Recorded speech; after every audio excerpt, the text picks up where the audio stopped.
Bonjour et bienvenue dans ce cours de culture générale consacré au thème des personnes âgées.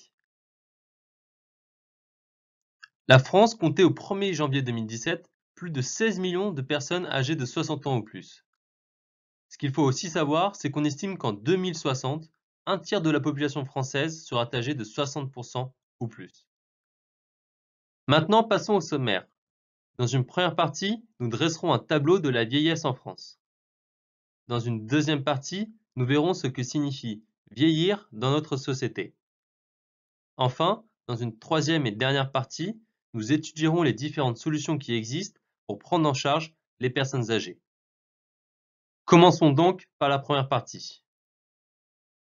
Une expression a fait son apparition dans notre vocabulaire courant. C'est celle de papy-boom. Que signifie-t-elle? Le mot papy-boom correspond au nombre très important de départs à la retraite qui sont logiquement prévus entre les années 2000 et 2020. En effet, la génération des baby-boomers, qui est née entre 1946 et 1964, achève sa vie active.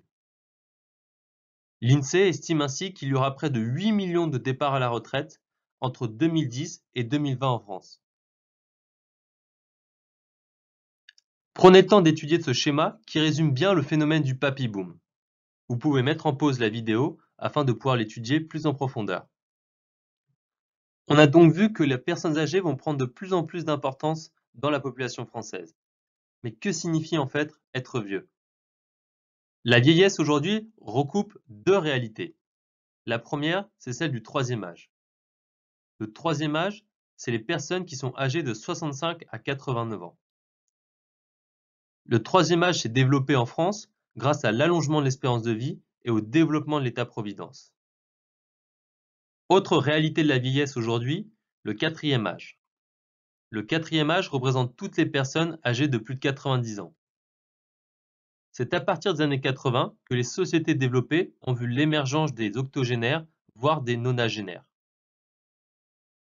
Il faut aussi savoir qu'aujourd'hui, les personnes de 80 ans et plus composent la tranche d'âge à la plus forte croissance démographique en France. Nous avons vu que les personnes âgées représentent de plus en plus de monde en France. Mais à quoi est exactement dû l'allongement de la vieillesse? Elle est due en premier lieu à l'amélioration des conditions de vie. Le travail est beaucoup moins pénible et surtout on travaille de moins en moins. Les individus font de plus en plus attention à leur santé et à leur corps, en particulier via l'hygiène ou encore l'alimentation. Il faut aussi savoir qu'avec le développement de la sécurité sociale, l'accès aux soins a fortement progressé.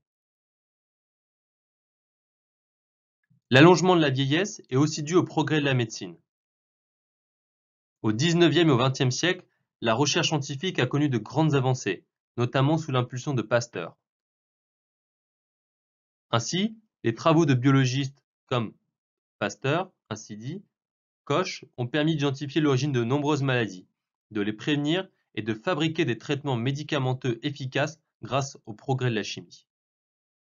La physique a aussi contribué au développement de technologies nouvelles comme l'imagerie médicale et la radiothérapie, qui ont été inventées grâce à la découverte des rayons X par Wilhelm Röntgen. Maintenant, nous arrivons à la deuxième partie de notre cours consacrée à la question suivante: que signifie vieillir dans notre société? Tout d'abord, nous allons parler du coût de la vieillesse pour la société, car le fait d'avoir de plus en plus de personnes âgées engendre un coût économique pour la société française. Tout d'abord, elle pose un problème au niveau des retraites. En effet, le système de retraite français permet de s'arrêter de travailler à un certain âge tout en continuant de percevoir un revenu qu'on appelle pension. C'est un système obligatoire, par répartition et contributif. Nous vous encourageons à revoir vos cours sur le système de santé français. Le problème, c'est que le système des retraites français repose sur une équation: un actif égale un retraité. Le problème, c'est que cette équation de un actif pour un retraité est mise à mal par plusieurs tendances. La première, c'est le vieillissement continu de la population. La seconde, c'est la diminution de la durée de la vie active, qui s'explique à la fois par une entrée plus tardive des jeunes sur le marché du travail et par une diminution importante de l'âge moyen de cessation d'activité. Face au déséquilibre financier qui menace le régime des retraites, Les gouvernements ont donc dû légiférer. Tout le détail de ces lois se retrouve dans nos cours sous format texte. Première loi à connaître, la loi du 21 août 2003 qu'on appelle aussi la loi Fillon. Deuxième loi à connaître, celle du 9 novembre 2010 qu'on appelle aussi la réforme Woerth. Et enfin, la loi de 2014 doit être aussi connue car elle garantit l'avenir et la justice du système de retraite. Le développement de la vieillesse en France a un autre coût financier pour le système, celui de la dépendance. La dépendance concerne tous les seniors qui sont incapables d'effectuer des gestes du quotidien, comme par exemple se nourrir ou se laver. On considère généralement que l'âge moyen de rentrer dans la dépendance se situe entre 80 et 85 ans. Les prévisions prévoient qu'à l'horizon 2040, le nombre de bénéficiaires de l'APA, allocation pour l'autonomie, augmentera de 63%, et donc que son coût doublera pour atteindre près de 11 milliards d'euros. Voici un schéma qui résume l'impact financier du développement de la vieillesse en France. N'hésitez pas à mettre en pause votre vidéo afin de pouvoir l'étudier plus en détail. Être vieux, cela signifie aussi être plus à même d'être touché par des maladies qui sont spécifiques aux personnes âgées. L'une des maladies les plus connues et les plus tragiques de la vieillesse, c'est celle d'Alzheimer. On estime à plus de 800 000 le nombre de Français et de Françaises qui sont atteints par cette maladie. Chaque année, près de 225 000 nouveaux cas se déclarent en France. La perte de mémoire est le symptôme spécifique de la maladie. La cause de la maladie d'Alzheimer est encore inconnue, mais il y a de nombreuses pistes: facteurs génétiques, déficit de neurotransmetteurs ou encore accumulation de toxiques. Autre maladie liée à la vieillesse, la maladie de Parkinson. C'est une maladie neurologique qui affecte le système nerveux central et provoque des troubles moteurs. On estime que près de 110 000 personnes sont touchées. Les signes courants de la maladie de Parkinson sont les suivants: un menton qui rejoint la poitrine, un patient courbé vers l'avant ou encore des tremblements constants. Autre maladie à connaître et qui est liée à la vieillesse, la démence. Selon l'INSEE, entre 1,5 et 2 millions de personnes seront atteintes de démence dans le monde d'ici 2030. La démence se caractérise par la déliquescence globale des facultés mentales. On distingue généralement deux types de démence: la démence dégénérative et non dégénérative. La démence dégénérative est actuellement non curable. Autre maladie, encore une fois, l'arthrose et l'ostéoporose. L'arthrose, qui est une maladie des articulations, et l'ostéoporose, qui est une maladie des os, sont des maladies distinctes mais voisines. L'ostéoporose est une fragilité excessive du squelette qui est due à une diminution de la masse osseuse. L'arthrose, quant à elle, se caractérise par la destruction du cartilage qui s'étend à toutes les structures de l'articulation, notamment l'os et le tissu synovial. Seulement 3% de la population des moins de 45 ans est touchée par l'arthrose. Par contre, ce taux passe à 65% après 65 ans et à 80% au-delà de 80 ans. Encore une autre maladie qui est liée à la vieillesse, les troubles de la marche. Il faut savoir que la fracture du col du fémur est très fréquente chez les personnes âgées et entraîne souvent une perte d'autonomie. En France, chaque année, 48 000 fractures sont signalées et 20% des personnes touchées par cette fracture décèdent dans l'année qui suit. Dernière maladie à connaître et qui est liée à la vieillesse, les escarres.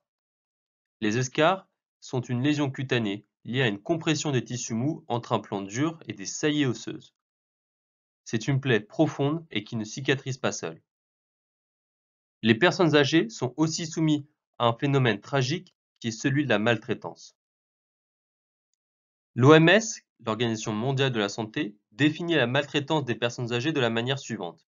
C'est un acte unique ou répété, ou l'absence d'intervention appropriée, dans le cas d'une relation censée être une relation de confiance, qui entraîne des blessures ou une détresse morale pour la personne âgée qui en est victime. Il faut savoir que près de 5% des personnes de plus de 65 ans et 15% des plus de 75 ans subiraient une forme ou une autre de maltraitance.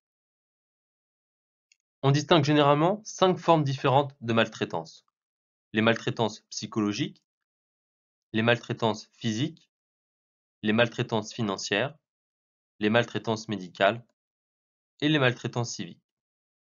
Il faut aussi que vous connaissiez la notion d'état de péril, qui consiste à exposer une personne âgée à des risques où elle pourrait subir des dommages physiques graves, voire perdre la vie. L'état de péril peut être aussi assimilé à de la maltraitance. Quels sont les facteurs de la maltraitance?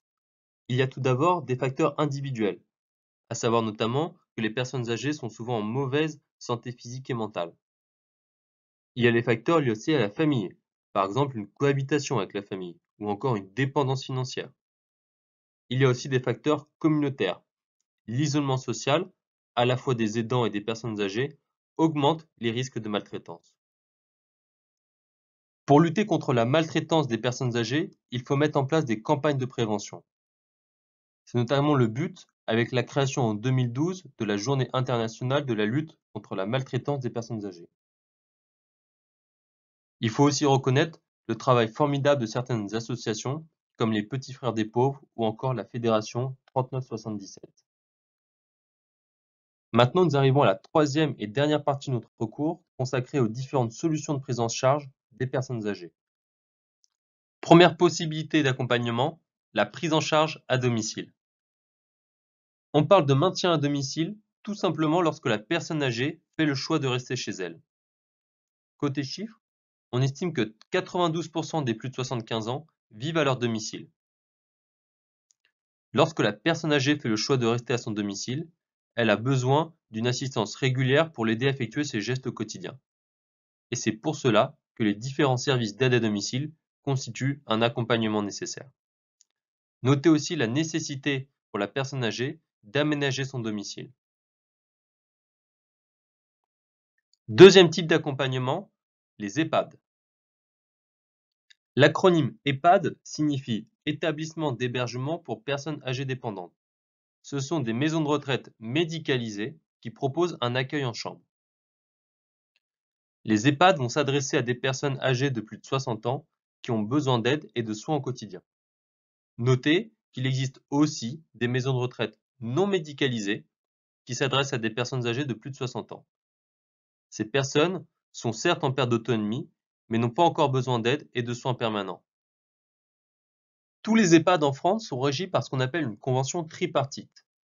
En effet, les EHPAD sont tenus de passer une convention pluriannuelle avec le conseil départemental et l'ARS, l'Agence régionale de santé. Les conventions tripartites reposent sur 5 principes fondamentaux. La transparence des coûts et des prises en charge, le renforcement des moyens médicaux, la solidarité envers les personnes âgées dépendantes, une démarche qualitative et la mise en œuvre d'un partenariat.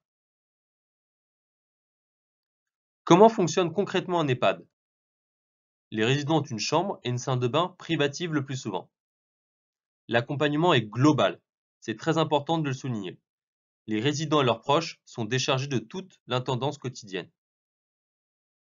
Une équipe soignante réalise les soins sous le contrôle d'un médecin coordonnateur. En général, le prix total est égal au prix de l'hébergement plus le prix de la dépendance. Troisième et dernière solution de prise en charge, celle faite par les aidants naturels et familiaux. Sachez que la France compte près de 8,3 millions d'aidants, dont 4,3 millions seulement pour les personnes âgées. 53% des aidants sont des femmes, 57% sont des conjoints et 17% sont des membres de la famille. Ils s'occupent de la personne âgée quotidiennement, souvent en parallèle de leur vie personnelle et professionnelle. Sachez aussi que la loi d'adaptation de la société au vieillissement reconnaît désormais le statut d'aidant familial. Le vrai problème pour les aidants et la famille, c'est le risque d'épuisement. En effet, 30% des aidants ont un sommeil perturbé et 25% se disent angoissés. Les manifestations dépressives sont de 40 à 70% supérieures par rapport à des personnes n'ayant pas de rôle d'aidant. Au fil des études et de l'émergence de la population des aidants, la santé des aidants se révèle être un enjeu social et économique majeur. Quelles sont les solutions d'aide aux aidants? Tout d'abord, il faut faciliter l'accès à l'information et aux professionnels qualifiés qui les soutiendront dans leur rôle. Ensuite, on peut favoriser l'accueil de jour, qui peut être une solution de répit. Il faut aussi encourager le soutien médical et psychologique. Et enfin, il faut surtout former et accompagner les aidants familiaux. Merci d'avoir suivi ce cours de culture générale consacré aux personnes âgées. Comme toujours, si vous avez des questions ou des remarques sur ce qui a été dit, n'hésitez pas à nous envoyer un mail ou à nous contacter directement sur notre chat. À bientôt sur Prep Academy.